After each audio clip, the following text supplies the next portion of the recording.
Hello everyone, स्वागत है आप सभी का मेरे चैनल पर। तो कैसे हो? आशा करती हूँ कि आप लोग अच्छे होंगे और अच्छे होने भी चाहिए। तो मैं आज आप लोगों को बताऊंगी कि किस तरीके से आपको अपनी 15 दिन की पढ़ाई करनी है कि आपका फर्स्ट अटेम्प्ट में सीटेट क्लियर हो जाए, और कौन सी गलती है जिससे आप लोगों को बचना है। क्योंकि मैं वही चीज़ें आप लोगों तक शेयर करती हूँ जो मेरा एक्सपीरियंस रहा है, जो मैंने फेस की हुई होती है। मैं किसी की कही हुई या सुनी हुई बातें आप लोगों को नहीं बताती हूँ, और ये छोटी छोटी चीज़ें हैं कि आप लोगों को कोई नहीं बताएगा।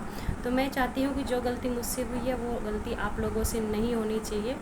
तो वीडियो को आप लोगों को एंड तक देखना है, आप लोगों के लिए बहुत हेल्पफुल होने वाली है।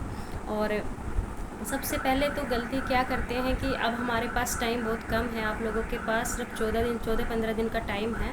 तो इन 14-15 दिन में आपको कैसे अपना टाइम टेबल मैनेज करना है, और कौन सी गलती आप लोग कर रहे हो जिसकी वजह से अपने 15-20 दिन भी ऐसे ही चले जाएंगे। सबसे पहली बात तो क्या है कि हम अपना जो भी सिलेबस है जो पूरा कवर करने का सोचते हैं कि हम जितना हो सके। आज तक हमारे बिल्कुल भी बुक वगैरह नहीं उठाई थी, फिर भी अगर हम तैयारी शुरू करने जा रहे हैं तो सबसे पहले हम अपना सिलेबस लेके बैठ जाते हैं। तो सिलेबस इतना ज़्यादा है कि अगर आप लोग सिलेबस के चक्कर में पढ़ोगे तो सिर्फ आपका टाइम वेस्ट होगा, आपका पेपर क्लियर नहीं होगा। इस बात को आपको ध्यान रखना है, क्योंकि टाइम बहुत कम है। और इसको टाइम को कैसे मैनेज करना है इन 14 दिन में, वही आप लोगों को मैं बताऊंगी। क्योंकि मैंने भी अपना एक 20-25 दिन की पढ़ाई से किया था। तो आप लोगों के पास भी 14 दिन का टाइम है, तो आप इसमें भी अगर अपना सही तरीके से अपना टाइम करते हो ईमानदारी से, तो आपका 100% आपका सीटेट क्लियर होगा। क्योंकि मैंने किया था, इसीलिए मैं आप लोगों को बता रही हूँ। सबसे पहले तो क्या है कि आप लोगों को प्रीवियस क्वेश्चन पेपर की प्रैक्टिस करनी है। इसके अलावा आपको कुछ भी नहीं करना है। बुक तो आपको उठानी ही नहीं है। बुक उठाने के चक्कर में हमारा क्या होता है कि देखिए, ना तो सिलेबस कवर होता है, और ना हम ये सोच पाएंगे इन 10-15 दिन में कि हमें क्या पढ़ना है और कहाँ से पढ़ना है। अगर हम रियल में पढ़ेंगे ना 15 दिन में, तो सिर्फ हमारा एक ही सब्जेक्ट कंप्लीट नहीं होगा, और आपके पास 4-4 सब्जेक्ट होते हैं। पेडागोजी भी है, हिंदी इंग्लिश है, खुद का सब्जेक्ट है, वीएस है, मैथ्स है, बहुत सारी चीज़ें हैं। तो इन चीज़ों को आप नहीं कवर कर पाओगे। और ये गलती अक्सर हर कोई करता है कि सब कुछ सोचते हैं कि हम एक साथ पढ़ने बैठ जाए। इससे पता है क्या होता है, इससे एक तो आपका टाइम ख़राब होगा, ऊपर से क्या है कि हमारी जो नेगेटिव थॉट आती है और हम डीमोटिवेट हो जाते हैं। इससे कि जो कुछ पढ़ पाते हैं ना, हम भी वो भी नहीं पढ़ पाते। और विशेषकर उनके साथ हो रहा होगा जो मेरी तरह, जो मेरी सिस्टर हाउसवाइफ है। क्योंकि हमारे पास एक तो टाइम बहुत कम होता है, और हम पढ़ भी नहीं पाते हैं क्योंकि बहुत सारी प्रॉब्लम्स होती है हमारे पास, और टाइम मैनेज करना हमारे लिए बहुत मुश्किल है। तो कुछ दिन है कि अपना आप टाइम टेबल सिर्फ 3-4 घंटे के लिए निकालिए। आप ज़्यादा के चक्कर में मत पढ़ना है, आपको सिर्फ प्रीवियस क्वेश्चन पेपर करना है, आपको PYQ करना है। और जितना हो सके, अगर आप दिन में आप 2 प्रीवियस क्वेश्चन पेपर कर रहे हो तो बहुत अच्छा है। अगर एक भी आप करते हो तो 3 घंटे का टाइम आप लोग निकाल लीजिए। 4 घंटा कर लीजिए, 3.5 घंटा जितना हो सके, लेकिन मिनिमम 3 घंटे तो आपको करना ही है, ज़्यादा से ज़्यादा। मतलब ज़्यादा नहीं बोल रही मैं, 3 घंटे तो आपको निकालना है। और उन 3 घंटे में क्या है कि आपको प्रीवियस क्वेश्चन पेपर करना है, उसको अच्छे से करना है। और आपको ये नहीं देखना है कि मेरे कितने गलत हो गए।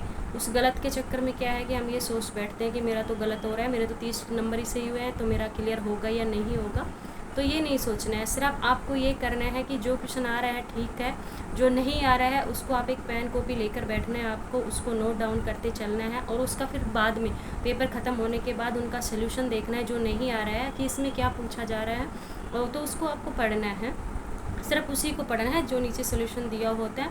आपको बुक नहीं उठानी है, ज़्यादा कुछ नहीं पढ़ने में पढ़ना है, तो उसको उठाना है और उसकी प्रैक्टिस करनी है। और कॉपी में पेन कॉपी लेकर बैठोगे तो कॉपी में आपको नोट डाउन कर लेना। इससे फ़ायदा क्या होगा कि दिन में जब भी आपको कुछ टाइम लगे तो बार बार आप उसका रिवीजन करते रहना है। इससे आपकी प्रैक्टिस अच्छे से होगी। हर रोज़ रिपीट होते हैं प्रीवियस क्वेश्चन पेपर, अगर आप लोग करोगे ना तो वही क्वेश्चन रिपीट होते हैं, उसी टॉपिक से रिवीजन होते हैं। हर रोज़ इस तरीके से आप प्रैक्टिस करोगे ना, तो एंड तक 14-15 पेपर अगर आप लोगों ने कर लिए ना, तो 100% आपका सीटेट क्लियर होगा। और क्योंकि मैंने भी ऐसे ही किया था, मैंने कोई बुक नहीं पढ़ी है, कोई ऑनलाइन क्लासें नहीं ली थी, कोई कुछ भी ऐसा नहीं किया था। हाँ, जो कुछ पॉइंट नहीं आए थे मैंने तो यूट्यूब पे सर्च करके मैंने वो चीज़ें देखी थी। तो ऐसे तो आप भी कर सकते हो, आप लोगों के पास टाइम है।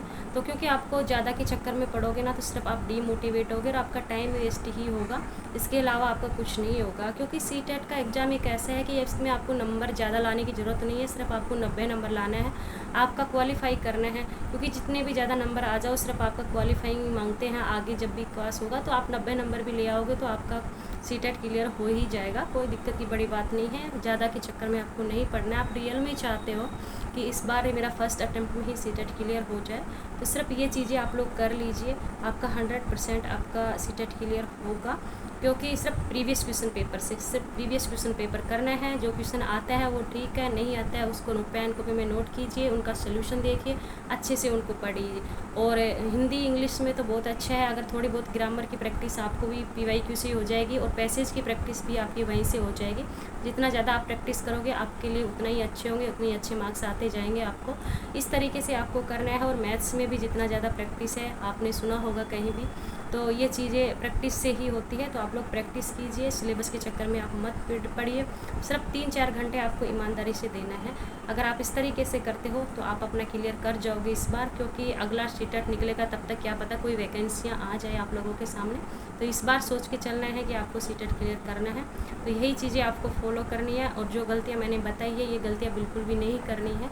इनसे सिर्फ आप डीमोटिवेट होते हो और घबरा जाते हो। क्योंकि कई बार हम ये सोच बैठते हैं कि जब पेपर करने बैठते हैं ना तो भी सोचते हैं कि मेरा तो नहीं हुआ, मेरे तो इतने नंबर बन रहे। इस चक्कर में क्या है कि हमारा पूरा दिन निकल जाता है, अगला दिन भी निकल जाता है, ऐसे तो टाइम कम होता जाएगा। आपको बिल्कुल ये चीज़ें नहीं सोचनी है, सिर्फ पॉजिटिव सोचना है कि हाँ 30 है तो मुझे अपने 60 नंबर कैसे बनाने हैं, ये सोच के चलना है। इसी पॉजिटिव थॉट से आपकी पढ़ाई करनी है और रेगुलर अपना टाइम टेबल बना लीजिए 3-4 घंटे का।